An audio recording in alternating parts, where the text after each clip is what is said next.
மத்தேயு எழுதிய நற்செய்தி அதிகாரம் 14 இறை வசனங்கள் 22 முதல் 36 முடிய. இயேசு கூட்டத்தினரை அவ்விடத்திலிருந்து அனுப்பி கொண்டிருந்தார். அப்பொழுது சீடரையும் உடனே படகேறி தமக்கு முன் அக்கரைக்கு செல்லுமாறு அவர் கட்டாயப்படுத்தினார். மக்களை அனுப்பிவிட்டு அவர் தனியே இறைவனிடம் வேண்டுவதற்காக ஒரு மலையின் மேல் ஏறினார். பொழுது சாய்ந்த பிறகும் அங்கே அவர் தனியே இருந்தார். அதற்குள் படகு கரையிலிருந்து நெடுந்தொலை சென்றுவிட்டது. மேலும் எதிர்காற்று அடித்து கொண்டிருந்ததால் அலைகளால் படகு அலைக்கழிக்கப்பட்டது. இரவின் 4ஆம் காவல் வேளையில் இயேசு அவர்களை நோக்கி கடல் மீது நடந்து வந்தார்.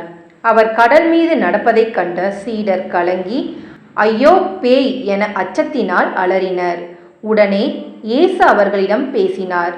துணிவோடிருங்கள், நான் தான், அஞ்சாதீர்கள் என்றார். பேதுரு அவருக்கு மறுமொழியாக, ஆண்டவரே, நீர்தான் என்றால் நானும் கடல் மீது நடந்து உம்மிடம் வர ஆணையிடும் என்றார். அவர் வா என்றார்.